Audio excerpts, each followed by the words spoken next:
Okay, hitting the record button on a brand new edition of Bid Nerds Hot Take Who'd You Rather? Yeah, what's that all about? Hello, everyone. My name is John Polnick. I'm the host of Bid Nerds. I'm coming to you live from Las Vegas, Nevada. You can see the strip right over my shoulder there. I'm so excited that I used the right thumb this time, along with my partner coming to you live from San Francisco Bay, right there, Michael Deeb. How are you, my brother? What's up, man? Good evening, Hey, JP. all Hot take, right. hot take, Hot hot take. take. Today's a hot take, hot take, hot take. Okay, so Yeah. you're used to Cars and Bids.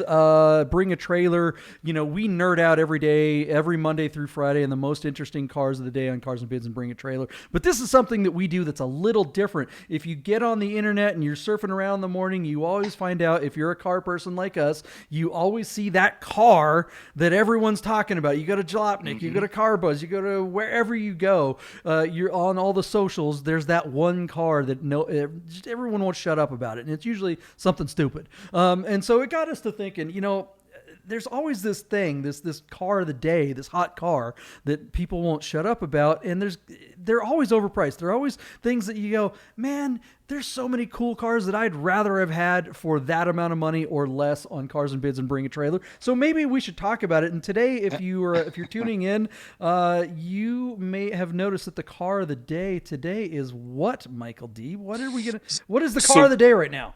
Mercedes is starting to roll out a basically electronic versions of most of their popular and utilitarian models. So today we're looking at the proposed 2021 Mercedes-Benz EQC. And so basically what we've got is an electric vehicle built on the GLC platform. The GLC is Mercedes' small SUV, and it's on the C-Class platform. My sister owns a GLC and she loved it. She drove it for 3.5 years. Her lease is up. And she just ordered another one because she enjoyed driving it so much. But what we have here now is an electronic version of this car. So what Mercedes has decided to do to keep the vehicle all-wheel drive and to work with an existing platform, they're putting one electric motor over the front axle and a second electric motor over the back axle.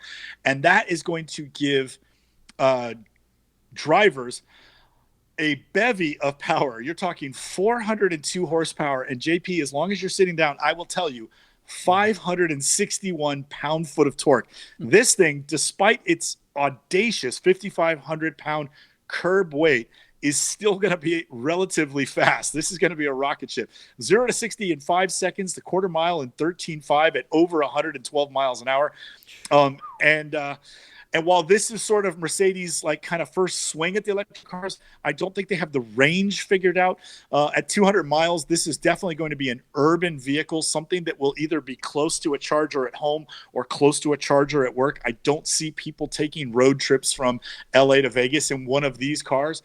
But I imagine that over the next, months, not years, Mercedes will figure out the range and be able to offer you something that's as fun to drive with arguably way more range, but this is one of their first cracks. The one nice thing I can say about this, having seen several GLCs, because my sister owns one, I recognize the cars. You know how your eyes pick up cars because your friends have one, and you're like, oh, is that so and so? Oh no, that's not them. The bumper and front headlights and wheels on this car are distinctly different. Even the platform is probably identical to my sister's car. This thing looks distinctive, and I commend Mercedes for doing that. I've seen some of the other electric vehicles trying to roll out on existing platforms, and they don't look very different, but this one does. And so I wish them luck. It pains me to say, JP, that we're heading towards electronic and eventually autonomous vehicles. I'm a big three-pedal, fossil fuel burning kind of guy, so I don't want to get excited about this car, but Mercedes is destined to step into the game, and this one is probably one they'll sell a lot of. So what do you think? Yeah, I mean, you're absolutely right about the making sure that they're distinctive. Look, here's the thing. And any car manufacturer that doesn't know that hasn't been paying attention for at least 20 years or more.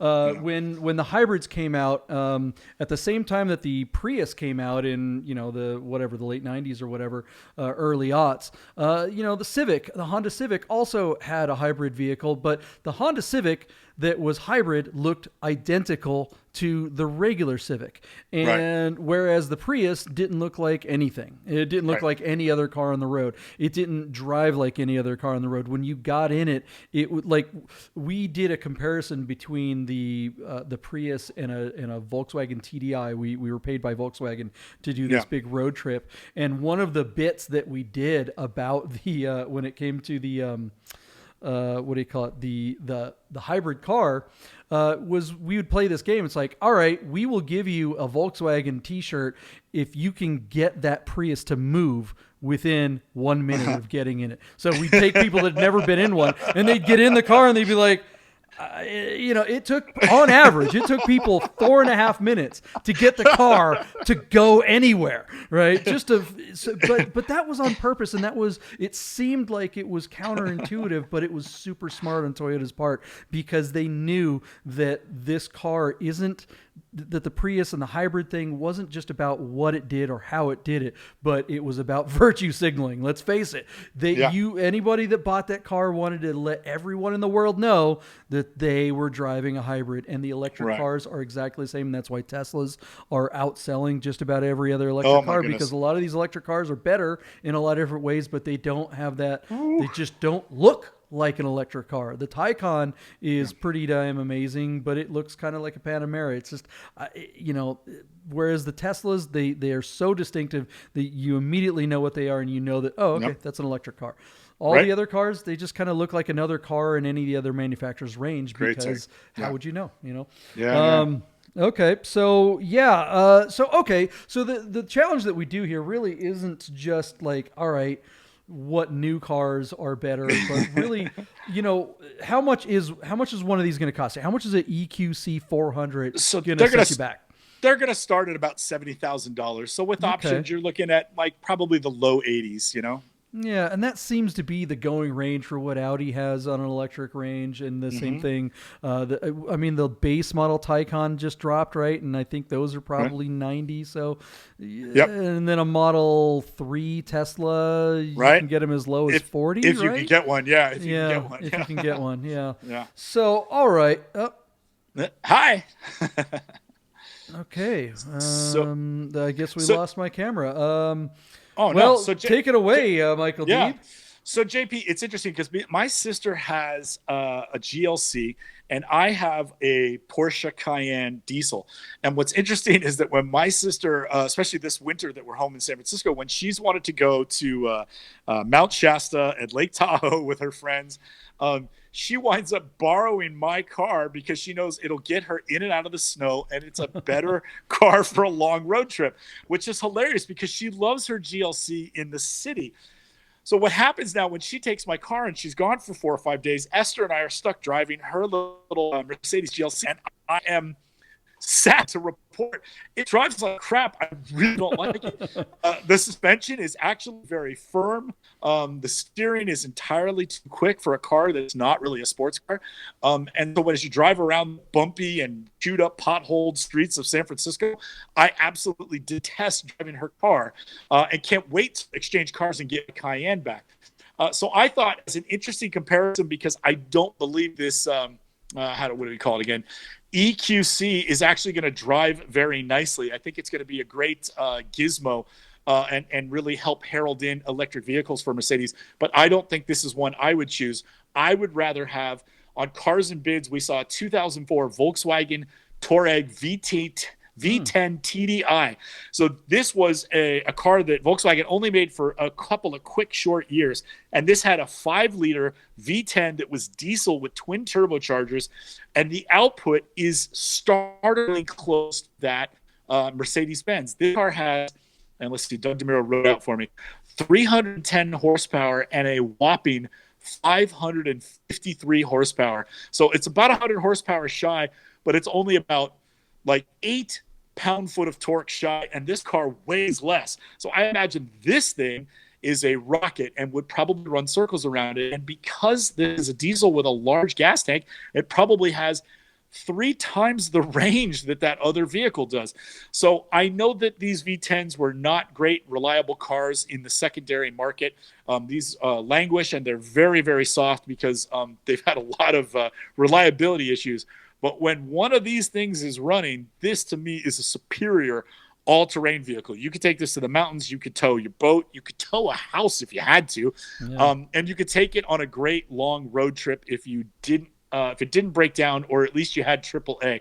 So in my opinion, I'd save $75,000 and spend $6,000 on a used one of these, like the one we see here on Cars and Bids. You ever done one of these VMT turbo diesels? Yeah, man. I remember making commercials for them when they were brand new and getting behind the wheel and just going, whoa, my gosh, what in the heck is going on here? I mean, it just threw you back into the seat. They were so much fun. Hey, folks, if you're watching the show, you're not going to see me again. Looks like my camera, the battery died on my camera, and we can't get that back up. So you're going to be stuck with Michael Deeb, and you're just going to have to hear my voice, which is probably better for all of you. It's better to not have to look at me. But yeah, no, I love these. I love these V10s. They do have the turbos leak, and they are problematic. The thing is, as unreliable as they may be, they're probably not going to strand you. I mean, that failure that we're talking about is not the kind of failure that happens immediately. You know, it's something that you're going to know it's coming, and it'll take you a while, and it's going to be very expensive to fix because you got to basically pull everything out. But once you pull everything out and redo it again, but JP, at $75,000 less, you could buy one of these and still afford to preemptively put 2 brand new turbos on it, new tires, get it the best detail money can buy, and you'd have maybe not a distinctive shape, but a distinctive driving vehicle. I mean, the wow factor when you get behind the one and you first drive and step on it, it's like for the video they take of people getting a test drive in a Tesla where they just can't believe how quick it is. And this car has that same factor. I got my drive-in one, and I've never been the same. I want one really bad, but you know, better what do they say, caution is the better part of valor or something. You know, like I know better than to buy one because I think it'll be a reliability and maintenance headache. So anyway, what do you think, JP? What do you compare it to? Yeah, you know, I don't know. I mean, look, I like your pick here. I think it's wise, but I think it's also going to be kind of a hard car to find if you weren't able to get this one off of Cars and Bids. These are pretty darn rare, and most of them are going to have a gajillion miles on it, so you're going to need to go ahead and do those repairs. Look, the vehicle that I think, I mean, you know, the Touareg is kind of big and the GLC is a little smaller. So I saw on Bring a Trailer this absolutely fantastic. Here it is, a Porsche Macan Turbo. Nice. So now you're going to have so it's probably still not as fast as that GLC, but it's going to have handling to go with the power. So it's going to be unlike that GLC where you're going to have all this power, but you're going to, you know, come up to a corner and be like, oh my gosh, you know, because it's going to weigh a gajillion pounds. Whereas this Macan, I mean, these things are so much fun to rail on the twisty roads. My God, yeah. You're going to have the extra space. I mean, really, unlike a Cayenne, the Macan is just a big car, whereas a Cayenne really is kind of a Porsche truck. So the Macan is kind of like having an oversized GTI with a heck of a lot more power. These things, I've been on professor runs in the base model Macans and been able to hang with the air-cooled cars on the twisties and just have every bit as good amount of time. We went and saw our friends, the Three Pedal Posse, down in Palm Springs a couple years ago. What? Yeah, remember when that was? It was during. It was the art show, right? The art fair. Yeah, it was during the mid-century modern thing going on down there. Yeah. And so that's kind of in spring, and we had this crazy late snowstorm in between here and there, and we were planning on bringing our air-cooled cars, but that snowstorm hit, and we didn't want to miss the event, so we just got in a Macan and mobbed through the snow and had no problem going through the winter, you know, the winter storm that we had to go through. And then when we got there, we went and did twisty roads, and it was fantastic. So I think the perks of having a Porsche dealership as your sugar daddy. That's awesome. Yeah. Thank you, Uncle Porsche, for that one. Uncle That Gordon. was, yeah, so that was a Uncle good time. Gordon. Good time. I- So yeah, JP, and this half is- the price, right? I mean, Yeah, JP, this is a great comparison because the GLC and the Macan, I hate to use this like marketing vernacular, but these cars are really crossovers, right? So they Yeah. kind of give you the utility of an SUV, but they're only slightly elevated off the ground. So you can't really call them cars, and that's why they're crossovers. They're neither a car nor an SUV, but you get the benefits of both.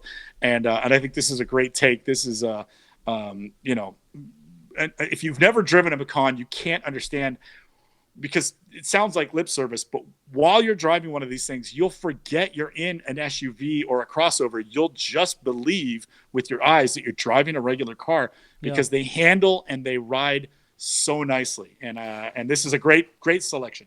so what the hell is going on? I've got one big question. I mean, we talked about it a little long about the distinctiveness of the back of or the distinctiveness of the electric Mercedes, right? So Right, here's the yep. back of the electric Mercedes, and what year is this? This is a 2021, right? Right. So there's the back of the car. Sorry, there's like this graphic that's popping up over it. You can see the back, and yes, there's the distinctive taillights. And what's this? A Porsche Macan? Whoa! Look at the back of this thing. It's like, come on, you guys. Suck le blues. Deja vu. What is going on over there at Mercedes? Are they like, it's like an intern going, I'm going out for coffee. And he's like, he's bringing the plans for the Macan to the Mercedes guys across the street and saying, this is what Porsche's doing. Copy that because everybody likes it. I don't know, man. I thought that was pretty chicken-esque when it comes to, yeah. Anyways, there it is. Plagiarism at its finest, JP. All right. What do they say about flattery? Flattery is the Yeah. Well, there you go. All right, guys. Well, hey, thanks for hanging out with another edition of Bid Nerds Hot Takes Who'd You Rather, where we compare the hottest car of the day on the internet with a car that we think is better on Cars and Bids or Bring a Trailer. We make sure you subscribe and like and hit the notification buttons. We really appreciate you guys watching. Sorry that my camera went away. Michael Deeb, thank you very much for picking up the slack. Yeah. Yeah. Thank you. All right, guys, make sure you check us out in the morning, and let's talk about cars. Let's nerd out because that's what we do. We are the Bid Nerds. Thanks for joining us for another Hot Take Who'd You Rather. See you next time. See you, Michael Deeb. Good night, JP.